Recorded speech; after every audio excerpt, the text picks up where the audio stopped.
Voilà, bonjour à tous, nous sommes aujourd'hui le 12 mai et en regardant le calendrier ce matin, j'ai vu que c'était la fête aux Achilles, donc bonne fête à ceux qui portent ce nom.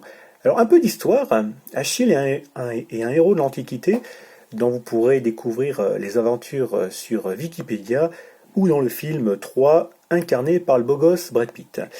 Et ce qui est surtout célèbre chez Achille, et ce qui sera donc notre thème, c'est son fameux talon, qui est devenu la définition de ce qui caractérise le point faible d'une personne, son talon d'Achille.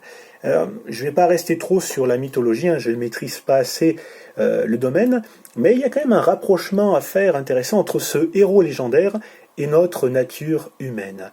Le titre que j'ai choisi à ce partage est Connaître son talon d'Achille. Car la question que l'on peut se poser n'est pas ai-je ou n'ai-je pas un talon d'Achille, mais plutôt est-ce que je connais suffisamment mon point faible, est-ce que je le traite de la bonne manière afin qu'il ne cause pas ma chute. Cela nous renvoie vers plusieurs passages bibliques. Le premier dans Matthieu 5, 29-30. Si ton œil droit est pour toi une occasion de chute, arrache-le et jette-le loin de toi, car il est avantageux pour toi qu'un seul de tes membres périsse et que ton corps entier ne soit pas jeté dans la gêne. Et si ta main droite est pour toi une occasion de chute, coupe-la et jette-la loin de toi, car il est avantageux pour toi qu'un seul de tes membres périsse et que ton corps entier n'aille pas dans la gêne. Deux petites précisions sur ces versets. La première, ce n'est pas à prendre au sens littéral, bien entendu. Il n'est pas question de se couper la main, de s'arracher l'œil. Toutefois, les termes que le Seigneur utilise sont quand même forts. Couper la main, arracher l'œil. Et cela implique que l'occasion de chute doit être traitée énergiquement. La deuxième précision, il est question dans ces versets de son œil, de sa main, et pas celle des autres. Voilà, on a facilement tendance à voir ce qui ne va pas chez les autres, mais le Seigneur nous dit de traiter énergiquement nos propres points de chute. Autre verset biblique, toujours un peu dans ce même thème, c'est dans Matthieu 26, 41. Veillez et priez afin que vous ne tombiez pas dans la tentation. L'esprit est bien disposé, mais la chair est faible. Si je puis me permettre, je dirais que la chair est fortement faible. Elle est sujette à de fortes attractions, et alors que notre chair, notre conscience peut être lucide et nous avertit du danger, va nous avertir que flirter avec telle ou telle tentation ne sera pas sans risque, malgré tout, la chair étant fortement faible, arrive bien souvent à ses fins.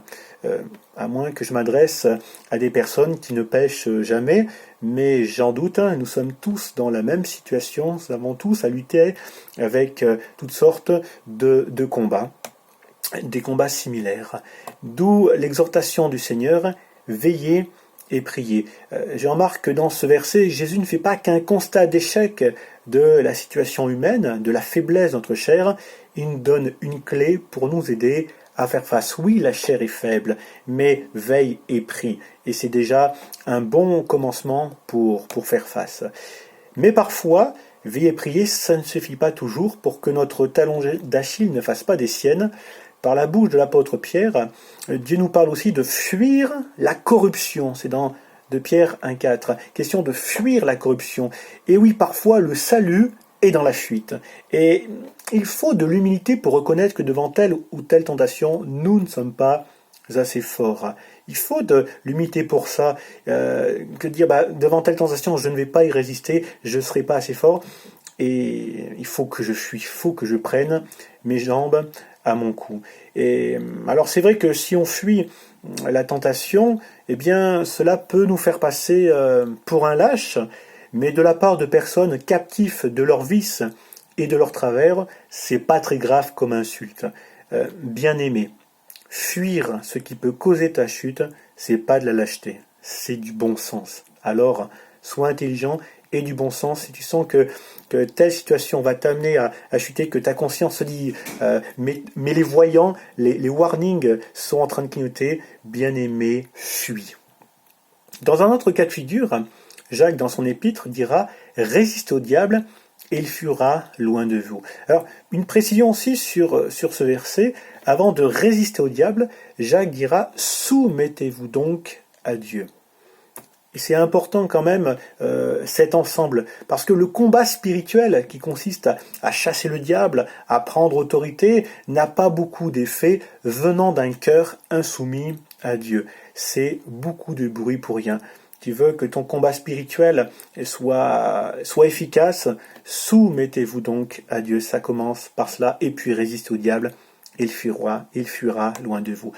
Pour conclure, eh bien, j'aimerais adresser vraiment une bonne fête à tous les Achilles que nous sommes. Oui, je crois qu'il y a un héros qui sommeille en nous, mais ce héros, eh bien, il a un ou plusieurs points faibles, mais il a un point faible.